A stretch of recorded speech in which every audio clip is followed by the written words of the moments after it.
A Netflix culpou o Brasil por não ter conseguido atingir o resultado esperado no terceiro trimestre desse ano. Segundo a plataforma de streaming, a disputa tributária que acontece no país gerou uma despesa inesperada, fazendo o lucro ser de $500 milhão a menos que o projetado. A Netflix disse ter gasto cerca de $619 milhões em taxas no Brasil. $619 milhões em taxas no Brasil e espera aumentar sua receita neste último trimestre do ano. Até a Netflix está reclamando desse tanto de imposto. Roberto Mota. O Brasil não só é um dos países com maior carga tributária do mundo, mas também é um dos países onde você gasta mais tempo para pagar os impostos. Ainda tem essa complicação. Tem muitos impostos que é você que calcula. Por exemplo, imposto de renda, né? Quem faz a declaração de imposto de renda é você que calcula quanto você vai pagar. E você não pode errar, porque se você errar o cálculo, que é você que tem que fazer, você está frito. Então, essa é uma situação que desestimula os negócios. E aí foi adicionado recentemente mais uma dose de perversidade nessa história toda. O Brasil criou a total insegurança tributária, porque o imposto que estava definido em lei, aceito pela jurisprudência e vinha sendo pago há muito tempo pelas empresas, saiu uma decisão dizendo, olha, isso aí que vocês estavam fazendo dessa forma não era para ter feito dessa forma, era para ter feito desta outra forma. Então, agora vocês devem um caminhão de dinheiro pelos últimos anos que vocês pagaram o imposto, da forma pela qual o Estado brasileiro dizia que era certa. Então, imagina a confusão disso. Eu sugiro à Netflix que pegue um pouco da sua verba e financie uma minissérie sobre a loucura tributária do Brasil. Eu acho que tem chance de dar muita audiência. Vai dar muita audiência, uma série sobre a loucura tributária no Brasil e vai gerar mais impostos para serem pagos ao governo, hein, Luiz Felipe Dávila? O problema é que você fizer um documentário sobre essa maluquice tributária, vão achar que é uma peça de ficção científica, porque falando, não é possível que tenha um país que tenha um sistema tributário como o do Brasil. Mas o fato é que hoje a judicialização tributária é uma das coisas que mais castiga as empresas brasileiras e drena a competitividade. Qualquer empresa instalada no Brasil. E a Netflix está sentindo isso na pele. Como nós falamos ontem, 75% do PIB é judicialização tributária no Brasil, versus 0,28% do PIB nos países da OCDE. Então aqui o negócio é muito diferente. E a Netflix tem que ficar de olho na segunda linha muito preocupante, que é a judicialização trabalhista. Então, são duas questões que realmente drenam os lucros das empresas brasileiras. Não só drena o lucro, como também a competitividade e produtividade. O Mota bem lembrou que nós somos o único país que você tem que gastar mais quase um terço do tempo para cumprir com obrigações tributárias, o que é um total absurdo. Aliás, eu fui visitar uma startup de inovação no setor do agronegócio.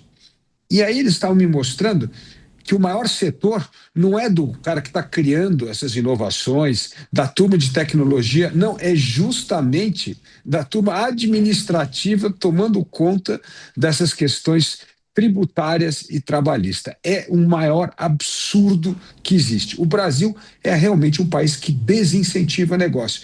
E aí, Koba, é aquela armadilha, porque a Netflix vê o tamanho do público maravilhoso que tem no Brasil a ser conquistado para aumentar a sua base de assinantes, só que não olha para a questão trabalhista e tributária. Então, ganha dinheiro numa mão e com a outra tem que entregar para o Estado para sair desse emaranhado, dessa verdadeira ficção científica que é esse manicômio tributário do Brasil.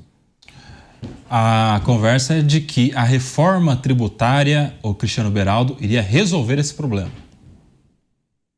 Mas o problema da Netflix não é esse não, Kobayashi. O problema da Netflix é o uso dessa plataforma que teve acesso a um volume de dinheiro monstruoso para produzir o seu conteúdo, tanto nos Estados Unidos quanto no Brasil, e usou esse dinheiro para produzir conteúdos de militância progressista, com conteúdos para criança, onde eles colocam ali cenas estimulando mudança de sexo em criança, normalizando uma série de situações absolutamente reprováveis para uma criança.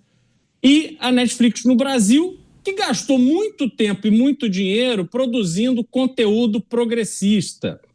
Então, eu acho que, primeiro, Netflix, do tamanho que é, vir querer justificar o seu mau resultado, dizendo que a culpa é do Brasil, não, a culpa não é do Brasil. A culpa é de uma condução absolutamente ideológica dessa empresa, que sofreu uma campanha maciça de cancelamento de assinaturas nos Estados Unidos e que agora está sofrendo as consequências também no Brasil. A Netflix, por mim, poderia ir embora do Brasil e faria um bem, sobretudo às crianças brasileiras que deixariam de estar expostas a um conteúdo absolutamente reprovável para quem quer criar os seus filhos dentro de um ambiente saudável, dentro de um ambiente onde as crianças cresçam sendo crianças e que tenham tempo de se tornar adultos independentes, bem resolvidos e que decidam, quando adultos, o que quiserem fazer da sua vida. Portanto, Kobayashi, a Netflix, para mim, é uma plataforma de conteúdo absolutamente reprovável que não fará nenhuma falta, nem nos Estados Unidos, muito menos no Brasil. Sobre isso eu quero a sua opinião também, ô Mota, em relação ao conteúdo, principalmente esses conteúdos que podem ferir os valores de algumas famílias, principalmente em relação ao que acessam as crianças, né? Sua opinião, Roberto Mota.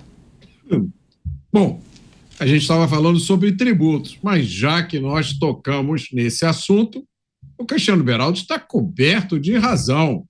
Já faz tempo que eu vejo coisas nesse serviço de streaming para as quais não cabe nenhuma descrição, a não ser pura propaganda ideológica.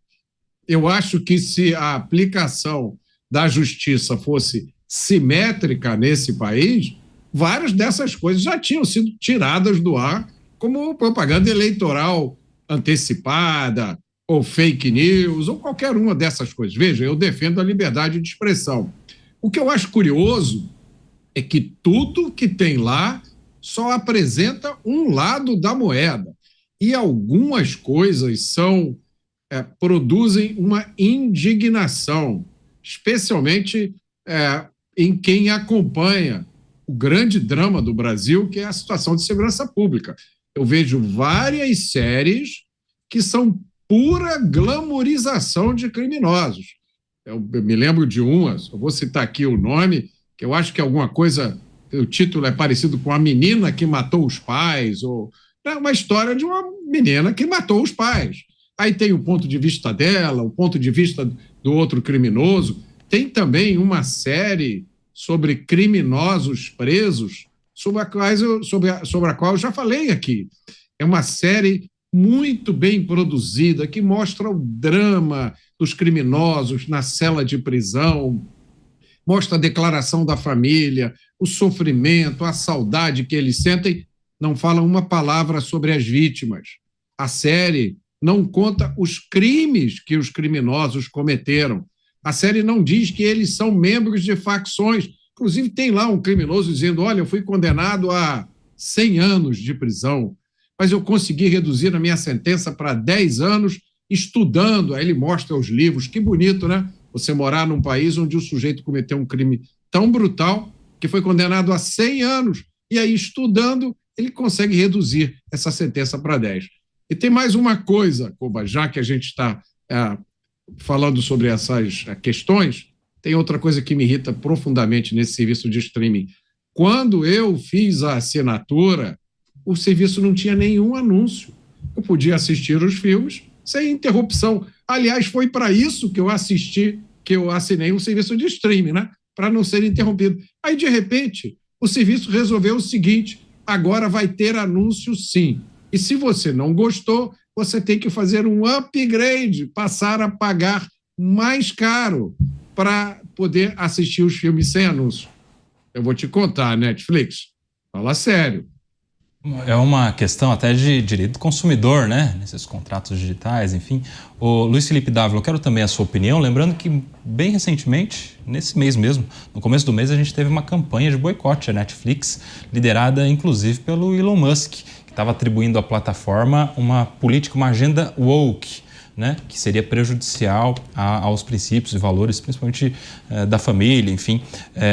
E depois desse boicote que foi anunciado pelo Elon Musk, chegou, inclusive, por alguns outros interlocutores no Brasil, a Netflix perdeu o valor de mercado. Chegou até a ter uma queda de 4% em relação ao seu valor, justamente em decorrência do boicote anunciado pela cultura woke em suas séries, filmes, em suas produções. Luiz Felipe Dávila. Mas essa é a beleza da economia de mercado. Começa a fazer uma barbaridade atrás da outra, perde cliente, perde valor de mercado e estimula a concorrência a criar conteúdos de maneira mais criteriosa e de maior valor. Aliás, mesmo aqui no Brasil, né, nós temos o Brasil Paralelo, um canal que focou justamente neste público que procura conteúdo de qualidade e sem esse viés woke. Então, isso mostra que numa economia de mercado, ninguém é obrigado a assinar a Netflix, ninguém é obrigado a assistir aos programas da Netflix, e você tem a opção da escolha.